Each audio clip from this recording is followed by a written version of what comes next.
एक राजा की बेटी के विवाह की बात चल रही थी। राजकुमारी की शर्त ये थी कि जो भी 20 तक की गिनती सुनाएगा उसको राजकुमारी अपना पति चुनेगी। गिनती ऐसी हो जिसमें सारा संसार समा जाए।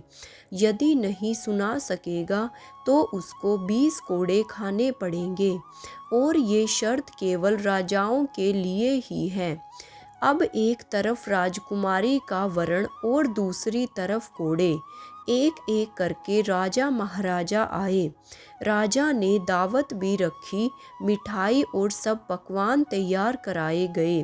पहले सबने दावत का आनंद उठाया। फिर सभा में राजकुमारी का स्वयंवर शुरू हुआ।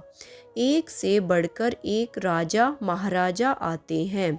सभी गिनती सुनाते हैं जो उन्होंने पढ़ी हुई थी, लेकिन कोई भी वह गिनती नहीं सुना सका जिससे राजकुमारी संतुष्ट हो सके।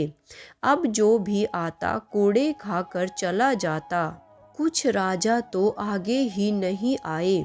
उनका कहना था कि गिनती तो गिनती होती है, राजकुमारी पागल हो गई है, ये केवल हम सबको पिटवा कर आनंद ले रही है। ये सब नज़ारा देखकर एक हलवाई हंसने लगा। वह बोला, अरे डूब मरो राजाओं, आप सबको 20 तक गिनती नहीं आती। ये सुनकर सब राजा उसको दंड देने के लिए बोलते हैं। राजा उनसे पूछता है कि तुम क्या गिनती जानते हो? यदि जानते हो तो सुनाओ। हलवाई कहता है, हे राजन, यदि मैंने गिनती सुनाई तो क्या राजकुमारी मुझसे शादी करेगी? क्योंकि मैं आपके बराबर नहीं हूँ और ये स्वयंवर भी केवल राजाओं के लिए है, तो गिनती सुनाने से मुझे कोई फ़ायदा नहीं और मैं नहीं सुना सका तो सज़ा भी नहीं मिलनी चाहिए।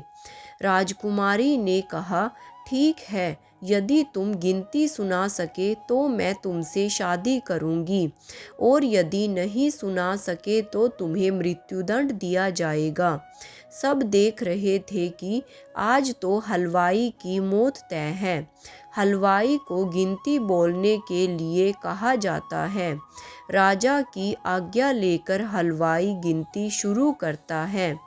एक भगवान, 2 पक्ष, 3 लोक, 4 युग, 5 पांडव, 6 शस्त्र, 7 वार, 8 खंड, 9 ग्रह, 10 दिशा, 11 रुद्र, 12 महीने, 13 रत्न, 14 विद्या, 15 तिथि, 16 श्राद्ध, 17 वनस्पति, 18 पुराण, 19वीं तुम और 20वां मैं। सब हक्के बक्के रह जाते हैं और राजकुमारी हलवाई से शादी कर लेती है। इस गिनती में संसार के सारे वस्तु मौजूद हैं। यहाँ शिक्षित से बड़ा तजुर्बा है। इस गिनती में सारा संसार समाया है।